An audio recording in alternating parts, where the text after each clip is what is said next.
सध्या देशात राष्ट्रीय स्वयंसेवक संघाच्या RSS जन्मशताब्दी वर्षानिमित्त विविध ठिकाणी विराट हिंदू संमेलनं आयोजित केली जात आहेत। या संमेलनाचा मुख्य उद्देश हिंदू समाजात एकता निर्माण करणे, सामाजिक समरसता वाढवणे आणि पंचपरिवर्तन, स्वदेशी, कुटुंब प्रबोधन, पर्यावरण, नागरी कर्तव्य आणि सामाजिक समरसता हा संदेश पोहोचवणे हा आहे। याच उपक्रमाअंतर्गत कोपरगाव शहरातील विश्वरत्न डॉक्टर बाबासाहेब आंबेडकर मैदानावर भव्य हिंदू संमेलन उत्साहात पार पडले। हिंदू समाजाच्या व्यापक आणि उत्स्फूर्त सहभागातून आयोजित करण्यात आलेलं हे संमेलन शनिवार दिनांक 11 एप्रिल 2026 रोजी सायंकाळी अत्यंत शिस्तबद्ध, भव्य आणि उत्साहपूर्ण वातावरणात संपन्न झालंय। उत्कृष्ट नियोजन, वेळेचं भान आणि विविध घटकांतील समन्वय यामुळे या संमेलनाला विशेष महत्त्व प्राप्त झालं। संमेलनाच्या निमित्तानं सायंकाळी 4 वाजता काढण्यात आलेली भव्य शोभायात्रा हे या कार्यक्रमाचं मुख्य आकर्षण ठरलं। तहसील मैदान येथून सुरू झालेली ही शोभायात्रा शहरातील प्रमुख मार्गांवरून दिमाखात काढण्यात आली। जय श्रीराम, भारत माता की जय अशा घोषणांनी वातावरण दुमदुमून गेलं असून संपूर्ण कोपरगाव भगवेमय झाले होते। या शोभायात्रेत श्रीराम, सीता, लक्ष्मण, हनुमान तसेच छत्रपती शिवाजी महाराज आणि भारत माता यांच्या आकर्षक झाक्यांनी नागरिकांचं लक्ष वेधून घेतलं। तसेच मर्दानी खेळांतर्गत लाठीकाठी, कसरती, तोफांचे प्रदर्शन, फायर शो आणि फटाक्यांची आतिषबाजी यामुळे वातावरण अधिकच थरारक बनले। रस्त्याच्या दुतर्फा नागरिकांनी मोठी गर्दी करत शोभायात्रेचं स्वागत केलं। ठिकठिकाणी फुलांची उधळण, घोषणाबाजी आणि जल्लोषामुळे संपूर्ण वातावरण भारावून गेलं होतं। या संमेलनासाठी मोठ्या संख्येनं हिंदू बांधव भगिनी उपस्थित होते। भारतरत्न डॉक्टर बाबासाहेब आंबेडकर मैदान येथे शोभायात्रेची सांगता होऊन मुख्य कार्यक्रमास सुरुवात झाली। प्रारंभी प्रतिमा पूजन करून मान्यवरांचा सत्कार करण्यात आला। मुख्य कार्यक्रम सायंकाळी 7 ते 10 या वेळेत पार पडला। या कार्यक्रमाला परमपूज्य महंत स्वामी रमेश गिरीजी महाराज यांचे आशीर्वाद लाभले। तसेच 108 महंत राहुल मुनी महाराज, परमपूजनीय संत श्री परमानंद महाराज, राघवेश्वरानंद गिरीजी महाराज आणि महंत महेश गिरीजी महाराज यांची प्रमुख उपस्थिती लाभली। संमेलनात प्रमुख वक्ते म्हणून हिंदू तेजसूर्य धनंजयभाई देसाई आणि हिंदुत्ववादी कार्यकर्ते व लेखक भरतजी आमलापुरे यांनी मार्गदर्शन केलंय। त्यांच्या विचारांनी उपस्थितांमध्ये राष्ट्रप्रेम, एकात्मता आणि संघटन शक्तीची भावना अधिक दृढ झाली। कार्यक्रमादरम्यान मान्यवर कार्यकर्ते आणि नागरिकांच्या सक्रिय सहभागामुळे वातावरण प्रेरणादायी आणि उत्साहवर्धक बनलं होतं। विविध विषयांवरील भाषणांतून संस्कार, सांस्कृतिक जतन आणि सामाजिक बांधिलकीचं महत्त्व अधोरेखित करण्यात आलं। हिंदू संमेलन समिती कोपरगाव शहर यांच्या वतीने या कार्यक्रमाचं यशस्वी आयोजन करण्यात आलं। समितीचे अध्यक्ष निकेतनजी कैलास गायकवाड यांच्या नेतृत्वाखाली हा भव्य सोहळा सुरळीत पार पडला। एकूणच धर्म, शौर्य आणि संस्कृतीचा संगम असलेल्या या विराट हिंदू संमेलनाचं कोपरगावकरांना एक अविस्मरणीय अनुभव देत शहर हिंदुमय आणि भगवेमय करून टाकले। निर्भीड न्यूज, योगेश डोके, कोपरगाव। आपल्या मुलांना संस्कार द्या, आपल्या इतिहासाची ओळख त्यांना करून द्या आणि हिंदू म्हणून अभिमानाने जगा। आणि युवा शक्तीला असा संदेश आहे, माझे तरुण मित्रांनो, तुमच्याकडे ऊर्जा आहे, शक्ती आहे आणि बदल घडवण्याची ताकदही आहे। मोबाईल आणि सोशल मीडियावर वेळ घालवण्यापेक्षा धर्म, संस्कृती आणि राष्ट्रासाठी काम करावं आणि सदैव काम करत राहावं, तर पुढची आपली पिढी जगणार आहे, एवढं लक्षात घेतलं पाहिजे। आणि आपण एक पंच परिवर्तन हा आपण संदेश देत आहोत या कार्यक्रमातून। त्यात कसं आहे की आपण समाजात वावरताना सामाजिक बंधुभाव हा जपला पाहिजे। आपली प्रगती करताना निसर्गाचा ऱ्हास होणार नाही याची काळजी घेतली पाहिजे। आपण कुटुंब व्यवस्था कशी सुदृढ राहील याची काळजी घेऊ आणि आर्थिक आणि संस्कृती अशा सर्व पैलूंमध्ये स्वच्छ विचार करू। आपल्या नागरी कर्तव्यांचा विचार करून त्याचप्रमाणे वर्तन करूया।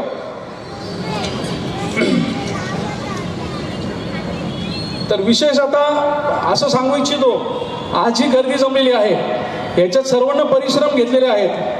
तर ही गर्दी जी आहे ही कोणाला असं सांगून किंवा यासाठी आलेली नाही आहे। आमचं फक्त रेग्युलर जे आपण म्हणतो सोशल नेटवर्किंग हे वगैरे फक्त आपण सांगून ही गर्दी आपली आणि खुशीने सर्व आपले हिंदू धर्मातले लोक सगळे आलेले आहेत। आणि यासाठी मी अभिमान मानतो की सर्वांनी इथे आलेले आहात आणि जागरूक झालेले आहात, यासाठी मी सर्वांचा अभिमान मानतो। आणि काही आपले संत महंत यांचा परिचय मी करून देतोय। सिंध, पंजाब, बंगाल जो बाटवल्या गेला आहे, धर्मांतरित केला गेलेला आहे, त्या सगळ्या भूप्रदेशाचं पूर्ण सांस्कृतिक अखंड राष्ट्र निर्माण करणं हे हिंदुत्वाचं दायित्व आहे। हिंदुत्व काय आहे? हिंदुत्व आपली हौस आहे का? हिंदुत्व करमणूक आहे का? हिंदुत्व व्याख्यान पैसे घेऊन येणाऱ्या बाजार गुणग्या व्याख्यात्यांची व्याख्यान आहेत का? नाही. हिंदुत्व म्हणजे राष्ट्रीयत्व टिकावं, भारताचं भारतीयत्व टिकावं, भारताचा सांस्कृतिक वारसा उजळ माथ्याने छाती ठोकून आपल्या पुढच्या पिढ्यांना या जगभर मिरवता यावा, आध्यात्मिक तत्वज्ञानाचं दूध अख्ख्या जगाला ज्ञानेश्वरी पाचता यावी, तुकोबांची गाथा पाचता यावी, जो जे वांछिल तो ते लाहो, प्राणी जात असं म्हणणाऱ्या माऊलींचं आध्यात्मिक तत्वज्ञान आचरणात आणून जगभर त्याचं कल्याणकारी स्वरूप प्रारूप दाखवता यावं, म्हणून भारतीयांनी भारताच्या सांस्कृतिक रक्षणासाठी केलेला सशस्त्र सशक्त प्रतिकार म्हणजे हिंदुत्व आहे. हिंदुत्व ही कुठच्या पक्षाची रखेल नाहीये. हिंदुत्व हा भारतीयांच्या धमन्यांमध्ये धावणारा आत्मविश्वास आहे, अस्मिता आहे. आपल्याच पितृदेवतांचं पवित्र रक्त आपल्या धमन्यांमध्ये आहे आणि जगासमोर त्याच धमन्यातल्या रक्ताची ओळख मला उजळ माथ्याने देता आली पाहिजे. अरबांच्या उकिरड्यावर किंवा तुर्कांच्या उकिरड्यावर बाटलेल्या बाडग्यांनी स्वतःचं धर्मांतरण केलं आणि आता राष्ट्राचं धर्मांतरण करून पाहताय. ही विडंबना मोडून काढायची असेल तर यापुढे भारताला एकच पर्याय आहे, एकच औषध आहे. जसं लक्ष्मणाला मूर्छित अवस्थेतून बाहेर काढण्यासाठी संजीवनी हा एकच पर्याय होता आणि बजरंगबली पर्वतच घेऊन आले, तसं भारताचं भारतीयत्व टिकवण्यासाठी जगात एकच पर्याय आहे.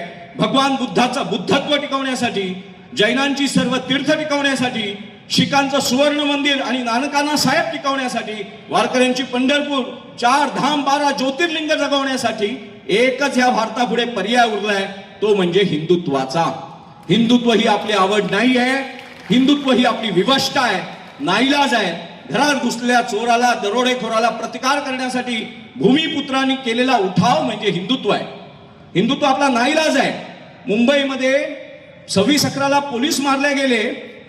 त्याच्या आधी 93च्या दंगलीमध्ये याकूब मेमन, टायगर मेमनने घडवलेल्या बॉम्ब ब्लास्टमध्ये त्या मेमनला जेव्हा फाशी देण्यात आली तेव्हा थडग्याचं सुशोभीकरण, ज्या मुंबईमध्ये आपल्या आया बहिणीचा रक्ताचा सडा सांडला, लहान लेकरं अनाथ झाली, अतोनात भारताची आर्थिक हानी झाली आंतरराष्ट्रीय स्तरावर, त्या भारतामध्ये त्या मेमनचं थडगं सजवण्यात आलं. प्रतापगडाच्या पायथ्याशी अफजल खानाचं थडगं असलं पाहिजे, मेमनचं सुद्धा थडगं आमच्या देशामध्ये असलं पाहिजे. थडगी आम्हाला आवडतात, पण थडग्याचं उदात्तीकरण करणारे बाडगी आम्हाला आवडत नाही. थडगी तर आम्हाला इच्छाच आहे तुमच्या सगळ्यांची थडगी ते बांधावी. जो जो ह्या भारत भूमीच्या रामाचा, कृष्णाचा, बुद्धाचा, महावीराचा, चक्रधर स्वामींचा, सेवालाल महाराजांचा, चोखोबांचा, माऊलींचा, तुकोबांचा नाही, तो आमचा सुद्धा नाही. उगीच मला कोणतरी धाब्यावर जेवू घालणार आहे आणि कोणतरी मला पाजणार आहे, अण्णा नाना तात्यांचे तळवे चाटणारे हिंदू आपल्याला नको आहे. स्वतःच्या पितृदेवतांच्या पवित्र रक्ताच्या अस्मितेचं रक्षण करणारा हिंदू, राजकीय दृष्ट्या सावध हिंदू, राजकारणाच्या दिवशी जाती, भाषा, प्रांत, वर्ण, अण्णा नाना तात्या, बंड्या अंड्या काही नको. मी माझ्या पितृदेवतांच्या पवित्र रक्ताला जागणार. जो हिंदू हित की बात करेगा वही देश पे राज करेगा.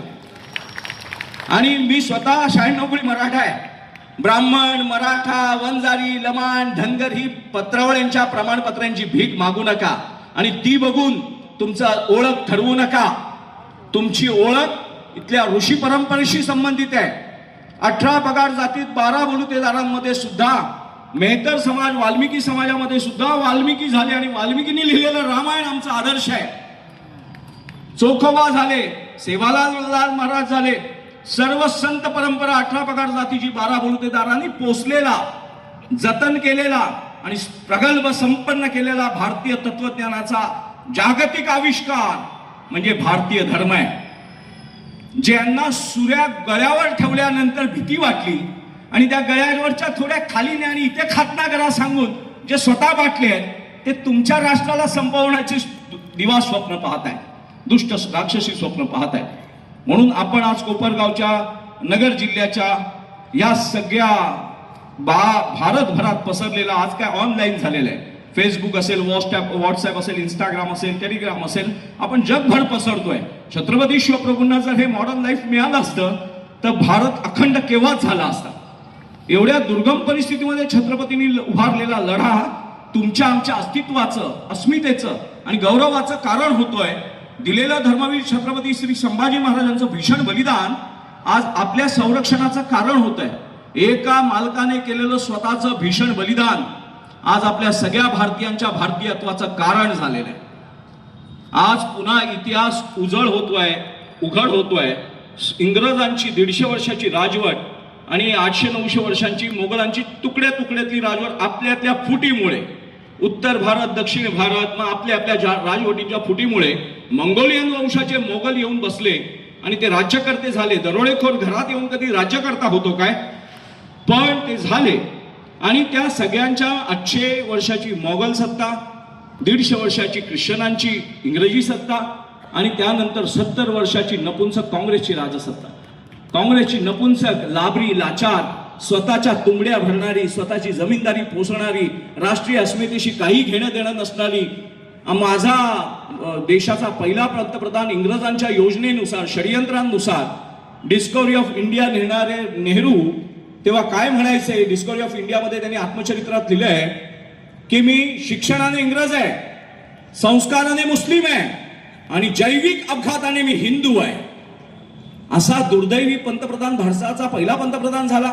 स्वातंत्र्यवीर सावरकरांसारखे, आंबेडकरांसारखे दुर्लक्षित झाले आणि इंग्रजांचे दलाल 70 वर्ष राजसत्तेत बसले आणि इकडचे हुजरे चाटायची कमी पडली म्हणून इटालियन लोक घेऊन आले आणि परसत्तेचे दलाल लोक राजसत्तेत बसून आपली धर्मसत्ता कलंकित करण्याची नवीन षडयंत्र झाली. आपण सगळे सहान थोर लहान, आपली ही जी राष्ट्रीय ओळख आहे ती इतिहासानेच निर्माण केलेली असते. आपली जीवनमूल्य आणि आपले आदर्श कोण आहेत, त्या आदर्शांसाठी बलिदान देणारे आपले महापुरुष कोण आहेत, ह्याचं भान आपल्याला असणं गरजेचं आहे. इतिहास केवळ इतिहासात नाही, तो ऐतिहासिक संघर्ष आजही चालू आहे. त्या औरंगजेबाला, त्या टिपूला आपले बाप मानणारे औलादी आजही या हिंदुस्थानामध्ये आहेत. त्यामुळे तुमचं, त्यांचं आणि आमचं एकत्र कसं काय होऊ शकतं? कोण होता औरंगजेब? कोण होता टिपू सुलतान?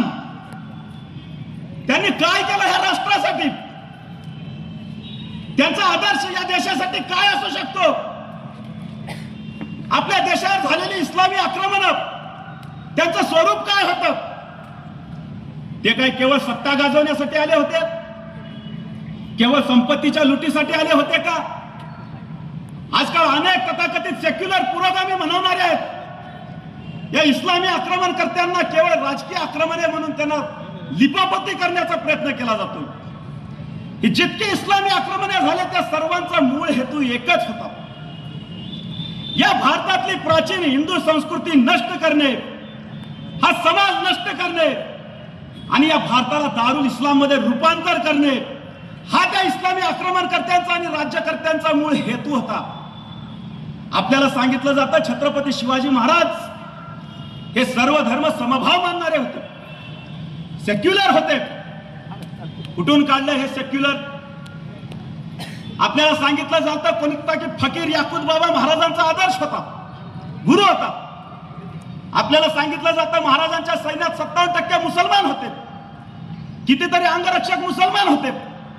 आणि कुठून काढलं हे? काय त्याला समकालीन पुरावा आहे? छत्रपती शिवाजी महाराजांच्या जीवन चरित्राचा हेतू काय आहे? आपण नेहमी त्यांच्या पराक्रमाच्या, शौर्याच्या कथा गातो. शिवाजी महाराजांनी अफझल्याचा कोथळा काढला, शाहिस्त्याची बोट कापली, आग्र्याहून सुटका करून घेतली. हा सगळा पराक्रम, शौर्य महाराजांनी गाजवलं. त्याच्यावर आपण पोवाडे गातो, रोमांचकारी इतिहासाचं वर्णन करतो. पण केवळ एवढंच म्हणजे काय शिवचरित्र आहे का? हे शिवचरित्राचं केवळ बाह्यांग आहे. शिवचरित्राचा अंतरंग समजून घेण्याची गरज आहे. कोणीही आदर्श महापुरुष राहता कामा नये, कोणतेही प्रेरणास्थान राहता कामा नये. यासाठी हे षडयंत्र रचलं जातं हे आपण समजून घेतलं पाहिजे. महाराजांनी काय शिकवलंय? जर इस्लामी आक्रमणकर्ते आमच्या मंदिरात मारतील आणि तिथं मस्जिद उभा करतील तर मी ती मस्जिद जमीनदोस्त करणार, तिथं मंदिराचं पुनर्निर्माण करणार. हे शिवाजी महाराजांनी आपल्याला धडा घालून दिलेला आहे. तमिळनाडूमध्ये तिरुअन्नमलाई नावाचं ठिकाण आहे. माफी दिली, सद्गुण विकृती दाखवली, महाराजांनी विचारलं हिंदू होणार का? आमच्या समाजाचं धर्मांतरण करता. आता मी तुम्हाला विचारतो हिंदू होणार का? त्या फादर लोकांनी नकार दिला. महाराजांनी काय करावं? त्या चारही फादरचे मुंडके छाटली आणि त्या मुंडकी त्या व्हॉइसरॉयला गिफ्ट म्हणून पाठवली. हा धडा शिवाजी महाराजांनी तुम्हाला आम्हाला घालून दिलेला आहे. पण आपण विसरतो. लोक म्हणतात महाराज सेक्युलर होते, सर्व धर्म समभावी होते. अरे इस्लामी आक्रमण करते काय सेक्युलर होते का? त्यांनी काय केलं? आमची मंदिरं पाडली, आमच्या देवी देवतांच्या मूर्त्या फोडल्या, त्या मूर्त्यांच्या अवशेष मस्जिदीच्या पायऱ्याखाली नेऊन टाकले जेणेकरून त्याची सातत्यानं विटंबना व्हावी. आमच्या माता भगिनीवर अत्याचार केले, त्यांना जनारखान्यात टाकलं. हिंदू पुरुष स्त्रिया मुलं ह्यांना गुलाम बनवून मध्य आशियामध्ये त्यांची जनावरीसारखी विक्री केली. अन्याय जुलमी अशा जिजिया आणि खरात सारखे कर लादले जेणेकरून मास कन्व्हर्जन होईल. ते सेक्युलर असू शकतात? त्यांच्या विरोधातला लढा सेक्युलर असू शकतो का? जर ती आक्रमणे इस्लामी असतील, जर तो अन्याय इस्लामी असेल, जर तो इस्लामने प्रेरित असेल, तर त्याच्या विरोधातला लढा हा सेक्युलर असूच शकत नाही. त्यामुळे कायम लक्षात ठेवा, शिवाजी महाराजांचं राज्य हे हिंदू राज्य होतं.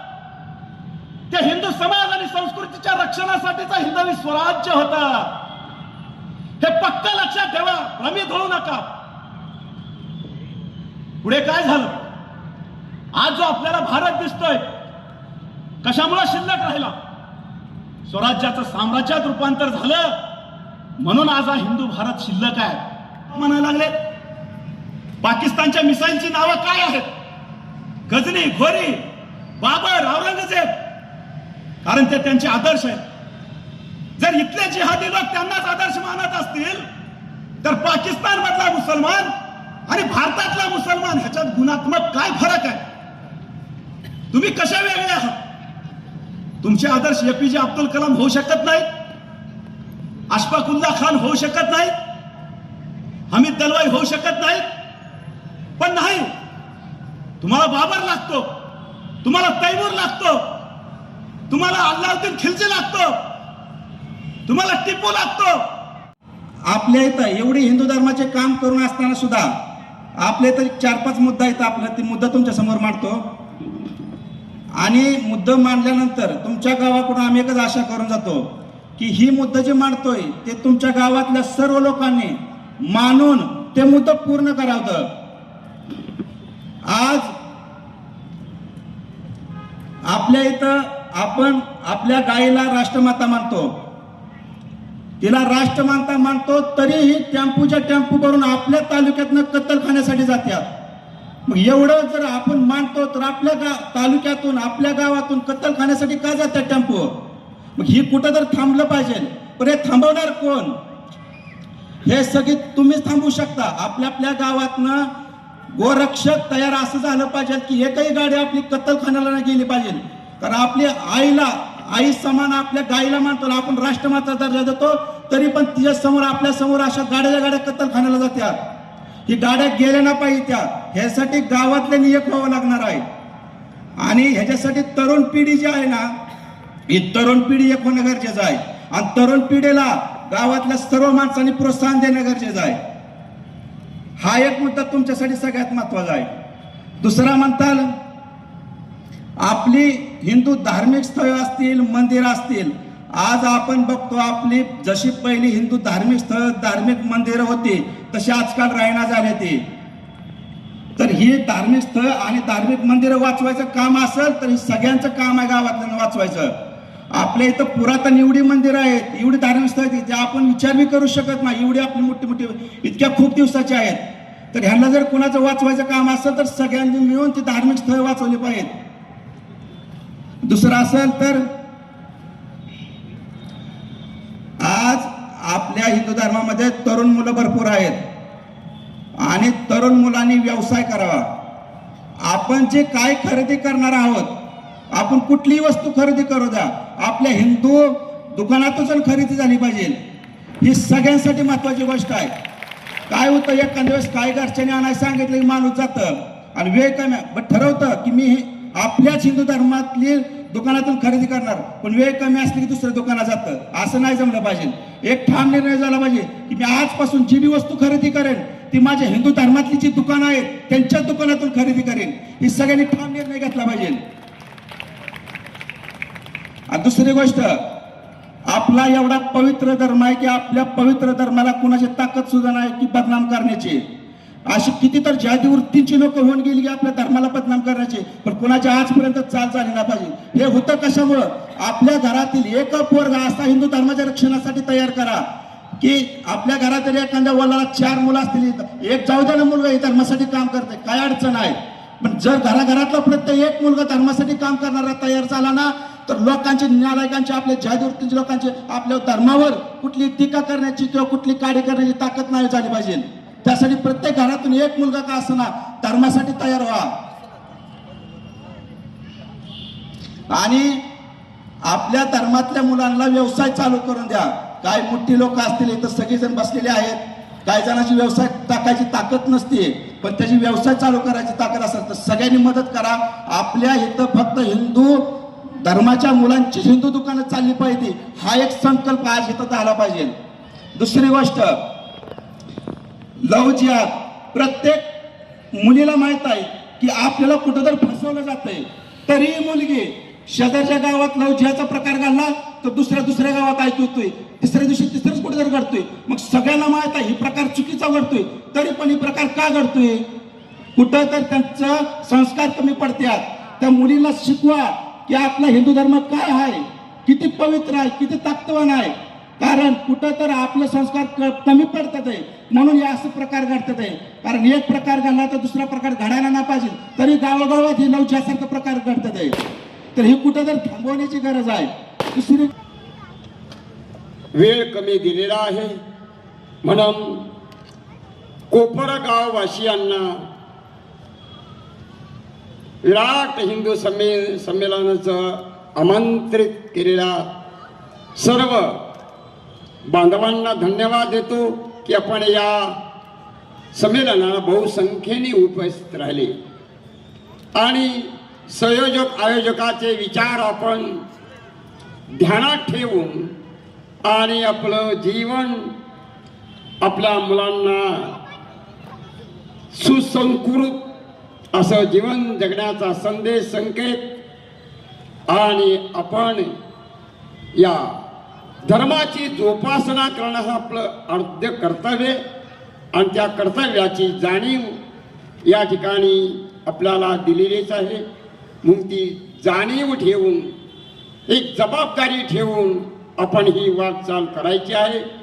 म्हणून पुन्हा एक वार आपल्या सर्व कोपरगाव वासियांना धन्यवाद, त्यांच्या श्रद्धेभावने निष्ठेला वंदन, सर्वांबद्दल सद्भाव व्यक्त करून माझे 2 शब्द पूर्ण करतो. भगिनी, आज विराट हिंदू संमेलन नुसतं कोपरगावच नाही तर भारतभर चालू आहे.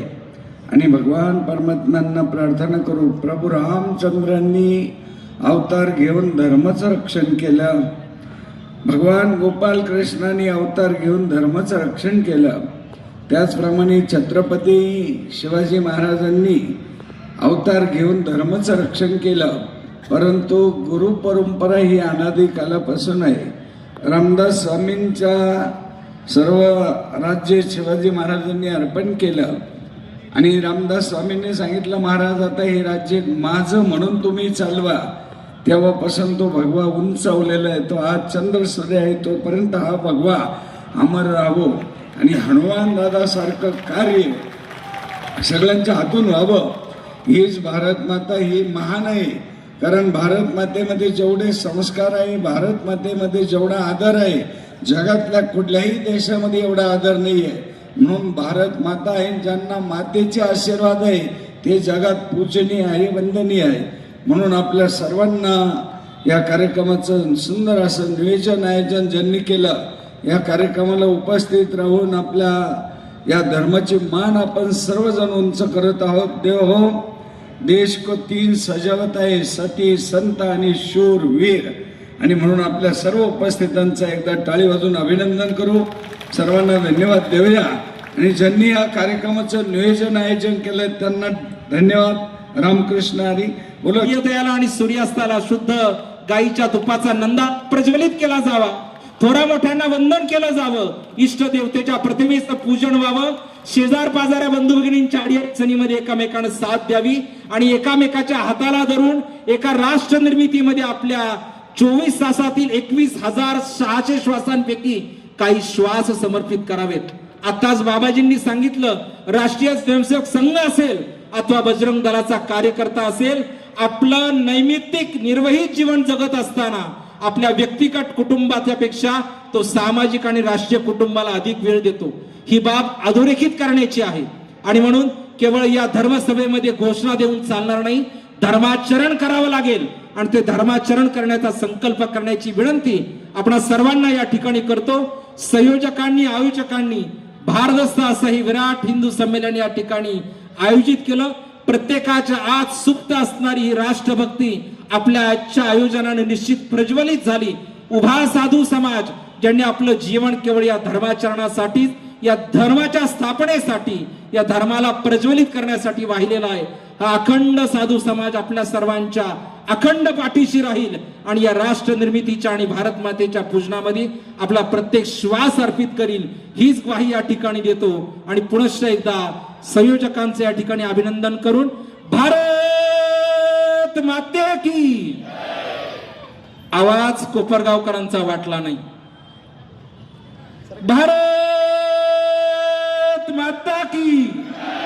सियावर रामचंद्र की. पवन सुत हनुमान की. नव पार्वते पद हर हर. धन्यवाद महाराज. जय श्रीराम सर्वांना. या विराट हिंदू संमेलन याचं आयोजन करण्यासाठी ज्या विविध हिंदुत्ववादी संघटनांनी योगदान दिलंय, आता कोपरगाव शहरात एवढ्या विविध हिंदुत्ववादी संघटना आहे की सगळ्यांचं नाव घेणं शक्य नाही आहे. तर पूर्ण ग्राउंड लेवलच्या कार्यकर्त्यांना मी सगळ्यांचा आभार मानतो. व्यासपीठावर बसलेल्या सर्व मान्यवरांचा मी आभार मानतो. विविध साधू संत आलेत आपल्या कोपरगाव शहरात, त्यांचाही मी मनापासून आभार मानतो. जय श्रीराम सर्वांना.